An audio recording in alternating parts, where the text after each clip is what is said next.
Hey everybody, it's Jason Blaha here, and it's time for another Breakfast with Blaha, and eating Greek yogurt, frozen cherries, and almond butter.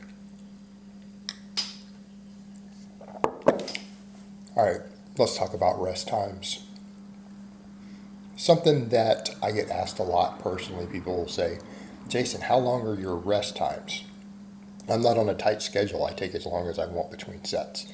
Now, doesn't mean that's what I do on speed work, because speed work's a different animal.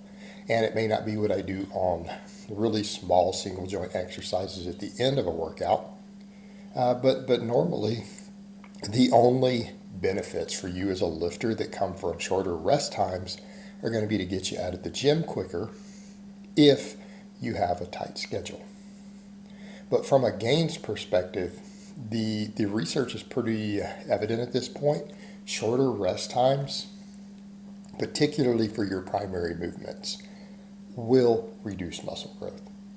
And I know that sounds crazy to people who followed stuff 10 years ago, 20 years ago, right? Because even the certification courses for most personal training certificates, because if you read through most of those books, they oftentimes said stuff like you do shorter rest times for more hypertrophy and longer rest times for strength.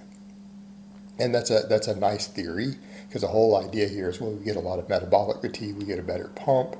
But when it's been studied in an actual lab, it's not the case at all. It absolutely is not the case that shorter rest times equal more muscle growth. It actually equals less. And people say, well, how do you know how much rest time to have? Well, the easy way is to look at what the data found. Can you replicate your performance again? In other words, on our big movements, if we're trying to maximize our effective rep, and a big movement doesn't necessarily have to be a squat, bench, or a deadlift. It could be a single leg squat, right? It could be a Romanian deadlift. It could be a good morning. It could be pull-ups. It could be barbell rows, right? It doesn't have to be big three. It could be the movements you were trying to use to put the most muscle mass on you.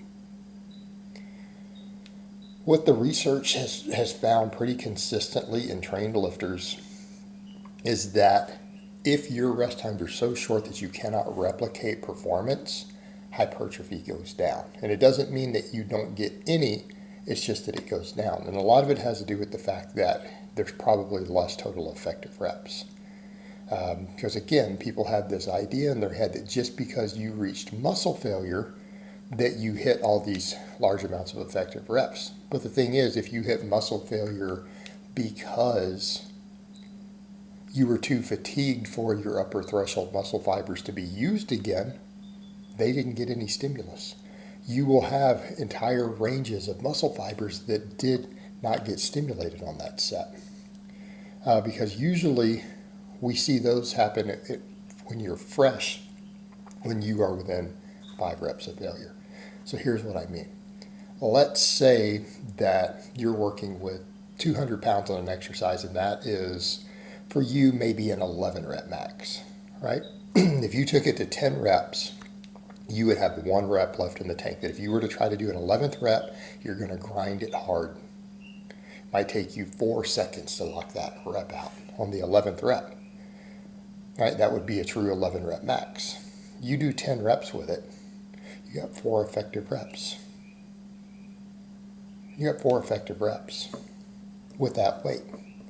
If you take a short rest time, say a minute, minute and a half, and you come in and you can only hit 8 reps, you only got 2 effective reps out of that set. What happens if you rest a minute and a half longer, you come in and you get 6. Well, you got 6 reps with an 11 rep max. You didn't get the upper threshold muscle fibers on the 3rd set. All you hit were some of the intermediate fibers, and those can grow. You did stimulate some hypertrophy. You didn't maximize it, and you didn't get the muscle fibers capable of the highest amount of force production. So we could argue definitely a strength loss there. You didn't get stronger really from that hypertrophic stimulus. You didn't really get those. And it's not saying you didn't get any muscle growth, because the first set gave you muscle growth. Second set gave you some decent muscle growth. Third set was nearly worthless. What happens if you take those out 3 minutes, 4 minutes, whatever you need, 5 minutes, and you come in on the first set, you get your 10. Come in on the second set, you get 10. You come into the third set, you can squeeze out 10. If we were to work off effective rep theory, the first protocol, you only got six total effective reps. The second one, with the longer rest times, using the same weight, taking it to maybe 1 rep away from missing, you got 12 effective reps. You had double the quality reps that stimulated really good muscle growth. You got double them, right? Even though the only difference out of 30 reps with the weight versus 24, right? But you lost 6 effective reps. What the data has found is that second group, where you can get better performance, leads to more muscle growth. When it's plotted out over several months, and the programming is done that way for several months, it leads to more muscle growth. It leads to more muscle growth. Now, a lot of people will say, I don't have the time to rest 5 minutes between sets. Well, maybe you're doing too much volume per workout then. All right, maybe you need to bring your volumes in a bit. Or you can do that for your big exercises. And then if you want to take shorter breaks for your smaller ones, here's the way we could look at little single joint exercises. They don't stimulate as much total muscle growth. They're there sometimes to just finish a weak link, right? You have 1 or 2 muscles that tend to lag behind, so you're doing some smaller movements just to kind of get a pump, get some metabolic fatigue, and finish them out. Is it critical on all those sets that you reach all the upper threshold fibers? Maybe not. Especially if we're looking at efficiency, because again, you might not have a lot of time to do that at the end. Let's say you did 2 different sorts of chest presses, but you need to get some tricep work in. Well, you could do a smaller tricep exercise with shorter breaks, 1 minute or whatever. Take them to failure, lightweight. And at least if you take those to failure, the smaller movements, you're probably at least maximizing the stimulus you're going to get with the shorter breaks that you're doing. You're picking up maybe one or 2 effective reps, and you'll make good use of your time. So you've got to balance these things out. Again, if you don't have a time concern, you can take as long as you need, and if you do, you will get more muscle growth.